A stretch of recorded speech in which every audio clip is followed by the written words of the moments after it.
you guys, it's Peter, and welcome to my channel, Peter X Books Live, the Mexico edition. So I am in Playa del Carmen, Mexico right now.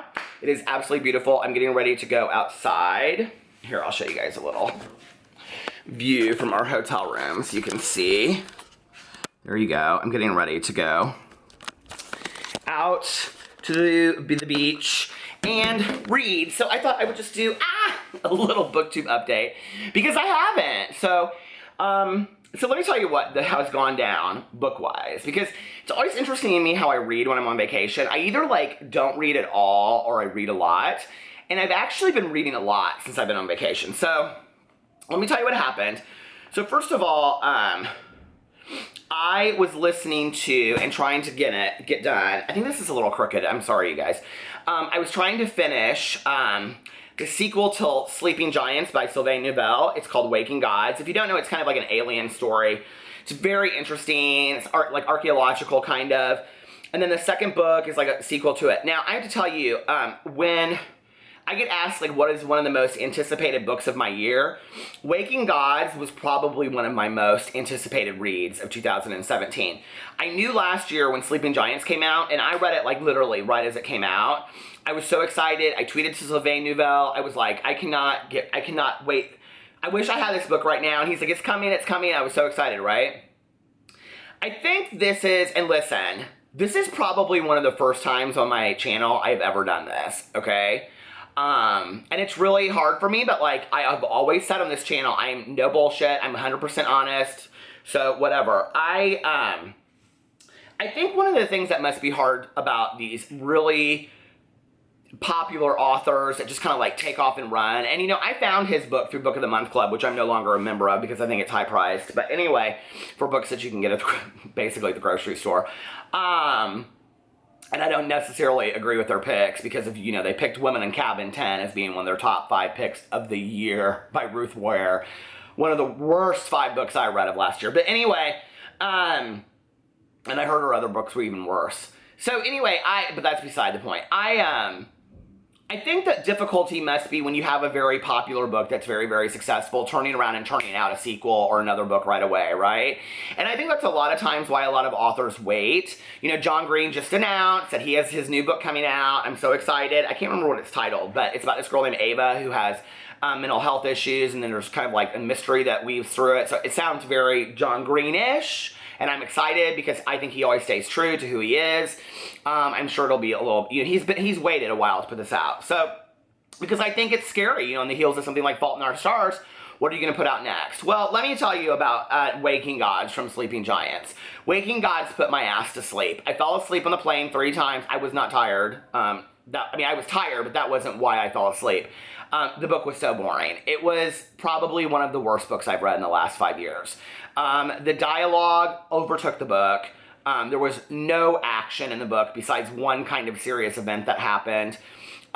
It was really felt to me like a setup for the 3rd book. It didn't really feel to me like a true sequel.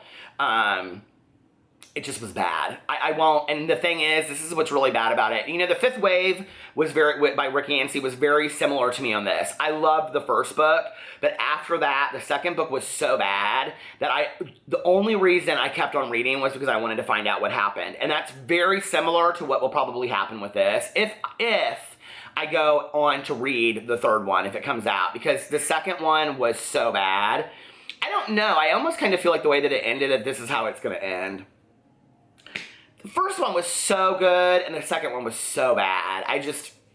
If you love Sleeping Giants, my advice to you is do not read the sequel. It will ruin Sleeping Giants for you. Because before, I would have said that Sleeping Giants to me was a 5 out of 5, but now I'm kind of in response to looking at them together, which is not really fair, but that's what I do. I'm kind of okay, Sleeping Giants was okay. It wasn't that, I wouldn't recommend it now to people probably, because it has a stupid sequel with it. So anyway, that was that.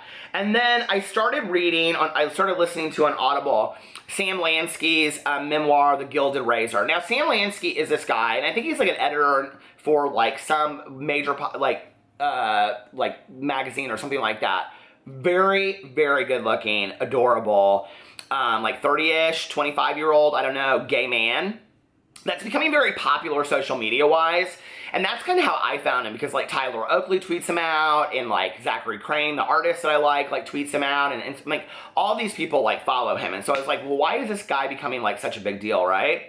So let me just tell you, I started listening to this book, which is about this kid's kind of sexual escapades that are combined with like it's like a coming out story kind of, combined with his like drug and alcohol use and whatever. It is so raw, and it is so, the writing is so poetic in kind of a very jagged edge kind of way. It's beautifully written.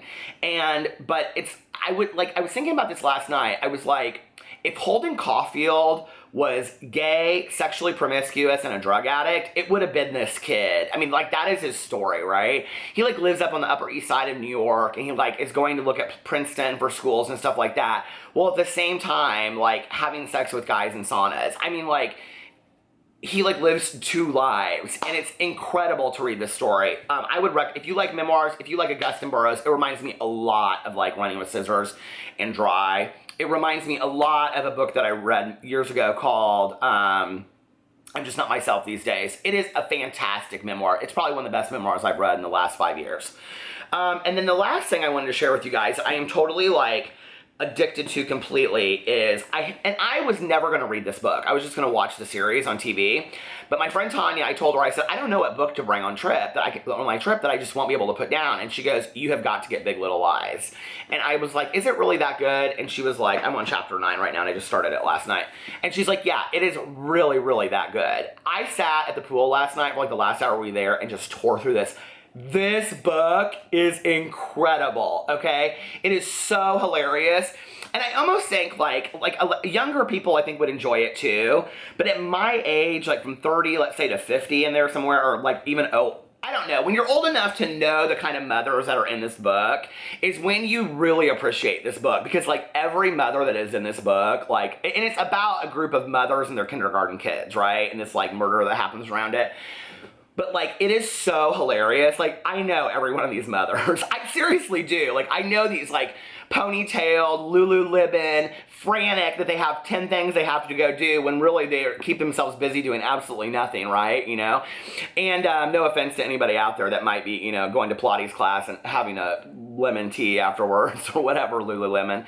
But anyway, I mean, like, hey, trust me, I would love to have that life. But that's very much what this is, and it's hilarious. And combined with, like, these boardroom executive mothers that think that they're better mothers because they work, like, these executive jobs, you know, and that it's just such a great commentary on our society of what's happened to parenting, and it's hilarious. I absolutely love it. I haven't really gotten to the mystery part yet, but they set it up very, very well. At the end of each chapter, they kind of have like statements from people, and it's very interestingly done. So I love this book. Like, this is hands down, like, I was like really worried that I would have, like, when I go on vacation, I usually take 3 or 4 books. And I just wanted to take one book this time, but I was afraid if I just take one book and I get there and I don't like it, then what do I do, right? But I brought it, and I like just fell in love with it right away, so I'm so excited. Must read for everybody, and you can get it probably at any half-price books or anything like that. I paid $12 at Target, but Target's overpriced for all of that, so... Yeah, I'm really excited. I'm going to have, like, actually some books done. And I just finished that Peter LaGrange's book, too. So I actually have some books that I'll have done for my June wrap-up. So I'm going to be doing a June wrap-up. Anyway, I miss you guys, and I love you, and I hope you're having a wonderful summer, and I'll talk to you later. Bye.